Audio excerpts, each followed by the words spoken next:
মেধাৰ শিখৰত উজলি উঠিল এজন কৃষকৰ পুত্ৰ। ছাত্ৰজনৰ নাম মহিনুৰ ইছলাম। ঘৰ দক্ষিণ কামৰূপ চমৰীয়া সমষ্টিৰ টোপামাৰী গাঁৱত। দক্ষিণ কামৰূপৰ চমৰীয়া সমষ্টিৰ অন্তৰ্গত ২ নং টোপামাৰী গাঁৱৰ নব্বেছ আলীৰ পুত্ৰ মহিনুৰ ইছলামে এবাৰ পুনৰ প্ৰমাণ কৰিছে যে পৰিশ্ৰম আৰু অধ্যৱসায়ৰ কোনো বিকল্প নাই। মেট্ৰিক পৰীক্ষাত ৯০% নম্বৰ লাভ কৰি তেওঁ নিজৰ পৰিয়াল, বিদ্যালয় তথা সমগ্ৰ গাঁওখনৰ গৰিমা বৃদ্ধি কৰিছে। মহিনুৰে নিজৰ পঢ়া-শুনাত দক্ষিণ বৰপেটা জিলাৰ স্বনামধন্য শিক্ষা প্ৰতিষ্ঠান নছিব আলী একাডেমীত কৰিছিল।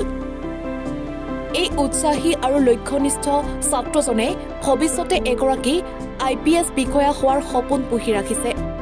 নিজৰ সপোন সফল কৰাৰ পথত তেওঁ যি অধ্যৱসায় আৰু মনোনিৱেশ দেখুৱাইছে সেইটো সত্যই প্ৰশংসনীয়।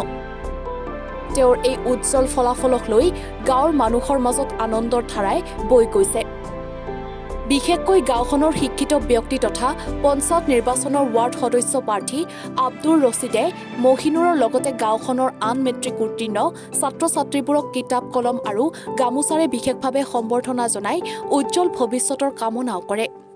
মহিনুৰ ইছলামে যিদৰে গাঁৱৰ গৰিমা বৃদ্ধি কৰিছে, সেইদৰে অনাগত দিনত নিজৰ সপোন পূৰণ কৰি দেশৰ সেৱাত আত্মনিয়োগ কৰিব বুলি সকলোৰে আশা।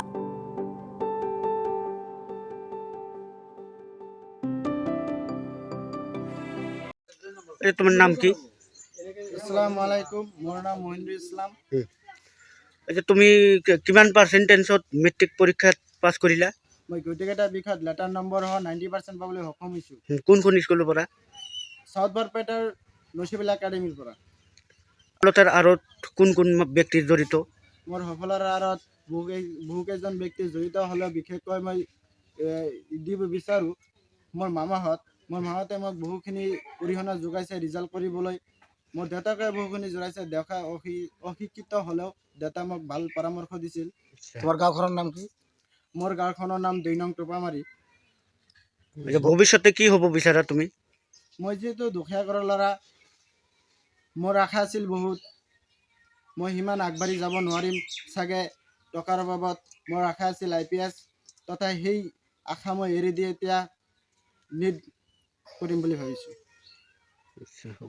এই ক্ষেত্ৰত মই এটা কথাই ক'ব বিচাৰোঁ, আজিৰ প্ৰজন্ম চাওক, আপোনালোকে আজি হয়তোবা মদ, ড্ৰাগছ বা নিচাজাতীয় যিমানবোৰ দ্ৰব্য আছে, আজি বেছিভাগকৈ মোবাইলত ইউজ কৰি আছে। এই চাগতে হাইস্কুল শিক্ষান্ত পৰীক্ষাত যিটো ৰিজাল্ট ওলাল, আমাৰ গাঁৱৰে ২ নং টোপামাৰী গাঁৱৰে মহিনুৰ ইছলাম, তেওঁ একদম ক'বলৈ গ'লে দুখীয়া ঘৰৰ ল'ৰা। তেওঁৰ দেউতাই খেতি কৰি খা। ইয়াৰ চাগতে তেওঁ আমাৰ এই অঞ্চলত গৌৰৱান্বিত কৰিছে। সুশিক্ষিতৰে পাছ কৰিছে। সকলো বিষয়ত লেটাৰ সহ 90% পাবলৈ সক্ষম হৈছে। গাঁওখনৰ নাম ২ নং টোপামাৰী। এই হিচাপত মই তেওঁক এটা কথা ক'ব বিচাৰোঁ, তেওঁক আৰু অশেষ কষ্ট কৰিব লাগিব, তেওঁ ভাল মানুহ হ'ব লাগিব। তো মই এই হিচাপত আৰু এটা কথা কওঁ, যিমান ছাত্ৰ ছাত্ৰী আছে তেওঁলোকে যাতে কষ্ট কৰি এনেকৈ ভাল ৰিজাল্ট কৰিব পাৰে, মই ইয়াতকৈ যাতে ভাল ৰিজাল্ট কৰিব পাৰে তেওঁলোকৰ মই আশাবাদী। আচ্ছা, চৰকাৰলৈ কিবা কাকতি মিনতি কৰিব নেকি?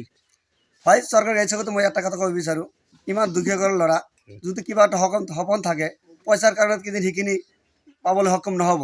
মই চৰকাৰত এইটো অনুৰোধ কৰিছোঁ, যদি তেওঁক কিবা এটা সহায় কৰে, কিজানি বা তেওঁৰ যিটো সপোন তেওঁ কিজানি পূৰণ কৰিব পাৰিব। এইটো মই চৰকাৰৰ কাছে ওচৰত অনুৰোধ জনাইছোঁ। সোণতলীৰ পৰা ছানিদুল ইছলামৰ ৰিপৰ্ট, NE 24।